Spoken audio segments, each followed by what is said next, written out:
Bonjour à tous pour cette nouvelle vidéo donc en direct de Saint-Barthélemy. Donc voilà, nous sommes à Petit Kitsac, donc le nom de l'endroit, de la localisation, etc. Donc j'ai été appelé pour faire des stages, des conférences, des séminaires et des formations, et pour parler de mon livre aussi. Donc aujourd'hui nous allons voir le voyage chamanique. Alors, quand il y avait en fait des dépressifs dans les civilisations, donc chamanisme, tribal, etc. autrefois, et encore même maintenant, les dépressifs en fait devaient aller donc avec le chaman notamment une journée minimum dans la forêt pour aller en fait lâcher toutes ces émotions de colère, de cris, de chants et de rires.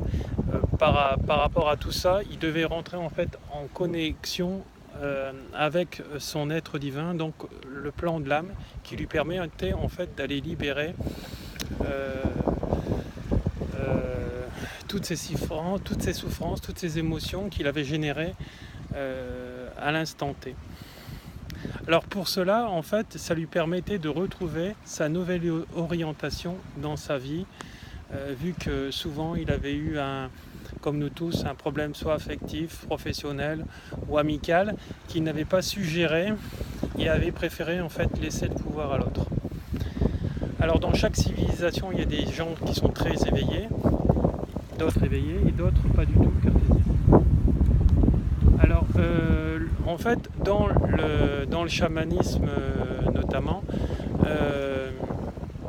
l'ouverture du cerveau droit est primordiale pour pouvoir rentrer en fait en contact avec les dévas de la nature, les lutins, les gnomes, les trolls, les farfadets, les salamandres, les ondines, les fées, qui sont tous appelés communément dévas de la nature.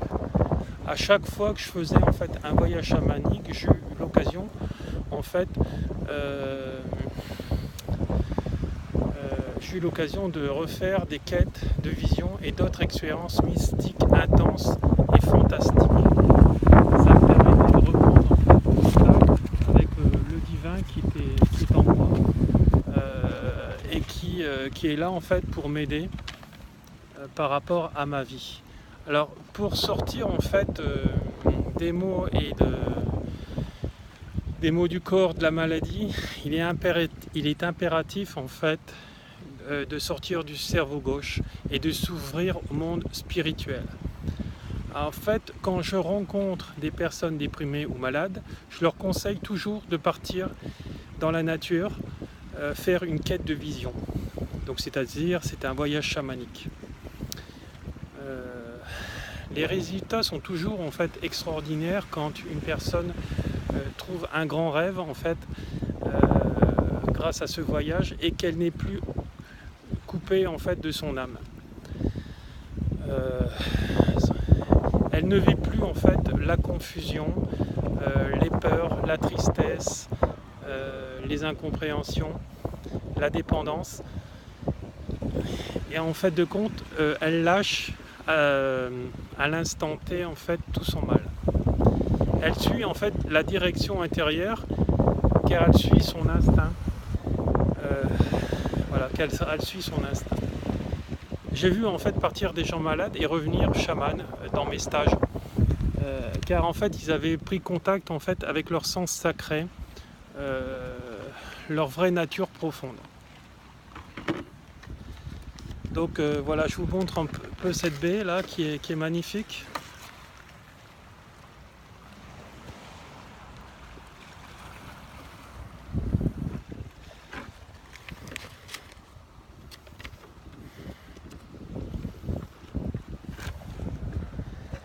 Alors,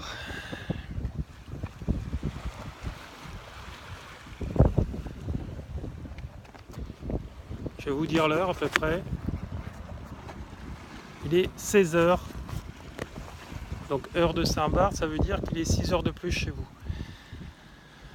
Donc, la quête de vision en fait mène directement vers le sommet des pyramides, tout en haut du chemin thérapeutique. En fait, elle permet d'être en contact directement avec votre âme et de lâcher en fait le karmique, donc toutes vos souffrances du passé et du présent. Elle donne en fait la reconnexion avec le corps de lumière, donc l'âme. La partie en fait de notre être qui ne quitte jamais les mondes spirituels, c'est l'âme. En fait, dans la Grèce antique, autrefois, donc ça remonte à moins 400 ans avant Jésus-Christ, à peu près aux environs. Les anciennes civilisations telles que les passions d'Hippocrate passaient par 4 niveaux en fait, 4 niveaux successifs pour guérir. Le premier niveau, le corps physique et sa désintoxication, c'est-à-dire en passant par des produits naturels, etc. Vous voyez beaucoup de détox, etc. dans certaines préparations. Ça, vous pouvez l'obtenir vous-même en faisant soit un jeûne de plusieurs jours, mais en vous alimentant que de jus de carottes, de jus de voilà, des jus naturels, jus d'orange, jus de tous les fruits, de tous les agrumes, voilà, de tous les légumes. Voilà. Voilà, il n'y a pas besoin d'acheter tous ces trucs qui sont fabriqués chimiquement, hein, parce que ça, c'est de la cochonnerie. Le deuxième, l'émotionnel, la libération des émotions bloquées. Donc pour cela, en fait, ils allaient en fait dans les forêts ou dans les temples et ils avaient une forme de rituel à faire par des cris, par des chants, en lâchant leur colère. Voilà, donc ils rentraient dans ce processus de libération de l'être dans sa globalité. Ce qu'on retrouve maintenant en fait dans les médecines énergétiques quantiques et encore pas toutes. Donc le Reiki et le chamanisme sont pour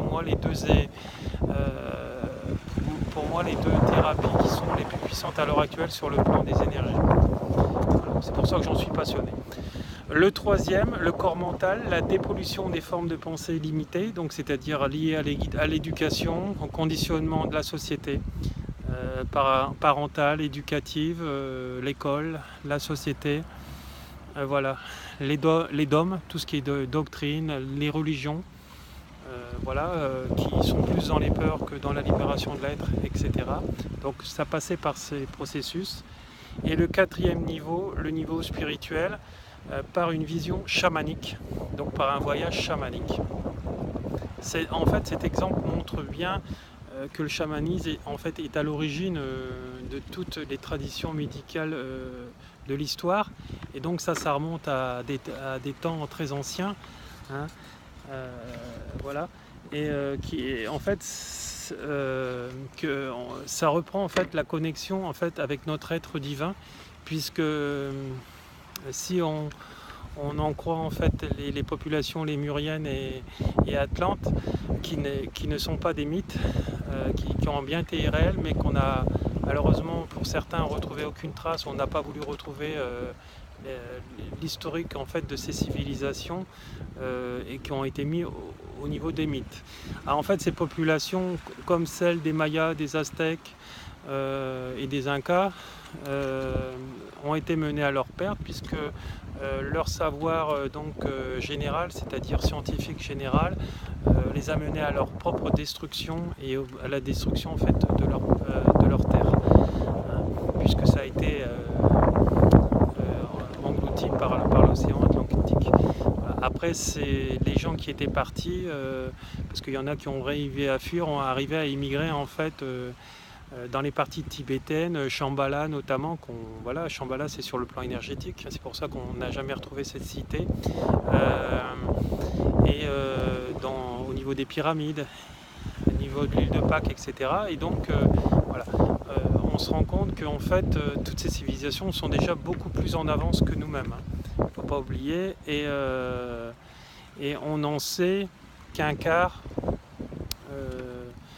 en fait de leur histoire, et il faut savoir que ces civilisations-là avaient des dialectes avec beaucoup plus de mots que nous, et certaines tablettes en fait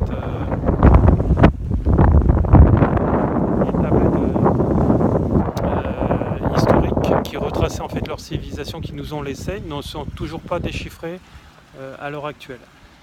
Alors toutes ces civilisations sont venues après, toutes les civilisations en fait qui sont venues après en fait Hippocrate, Platon, etc., qui étaient déjà bien avancés pour leur âge, se sont en fait inspirés en fait du chamanisme dans leur tradition, notamment les Incas, les Aztèques, les Mayas et les Aborigènes, etc. Je me souviens que lors d'un de mes stages chamaniques, un de mes élèves en fait au son du tambour est parti en fait en Australie, etc., et est allé visiter en fait ces aborigènes. Et il y a eu un truc magnifique qui s'est passé, c'est qu'à un moment donné, il a commencé à nous parler une langue étrangère, etc. Et donc bon, on l'a fait asseoir et il a commencé, on a commencé en fait à rentrer en contact avec le peuple aborigène, puisque à ce moment-là, il y a eu une connexion qui s'est faite, puisque ces gens ont aussi des chamans dans leur société, et donc il a vu qu'il y avait une forme de culture occidentale qui était venue les visiter, etc., parce qu'ils rentrent en transe très facilement et encore plus facilement que nous. Et en fait, il est venu nous expliquer ce que l'on faisait en fait était bien en fait, et qui en fait ça reprenait en fait contact avec nous-mêmes, avec notre être intérieur, et on apprenait en fait à sortir du matérialisme, ces dômes industriels qui sont là pour asservir l'être humain et asservir la planète, comme a fait l'Australie pendant un certain temps, jusqu'à faire marche arrière il y a quelques années, je dirais un an ou deux à peu près, si je me souviens bien, en désignant en fait les rivières comme territoire sacré pour les aborigènes, et que les formes d'industrie matérialiste ne pouvaient plus toucher ou détourner, pour préserver en fait ces peuplades-là, parce que pendant un moment ils avaient quand même spolié la terre des aborigènes, un peu comme on fait, pas un peu, mais comme on fait en fait le Brésil, en allant inonder des terres qui appartenaient donc à ces civilisations bien plus évoluées que nous sur le plan spirituel, pour le profit, hein. Le Brésil a fait ça pour me faire un barrage, etc., en inondant voilà. Et ces gens-là, ces aborigènes, ces chamans, pour eux, le sens sacré de la terre, c'est la mer nourricière. Donc voilà, pour eux, c'est très important. Et donc l'être humain mène à sa perte s'il continue de manipuler en fait toute cette terre nourricière. Voilà. Donc maintenant cette vidéo est terminée. Je vous fais un petit tour d'horizon comme d'habitude, parce que y a pas raison qu'il n'y a que moi qui a le droit d'en profiter, hein, cette mer bleu azur. Je ne sais pas si vous le voyez bien. Ouais.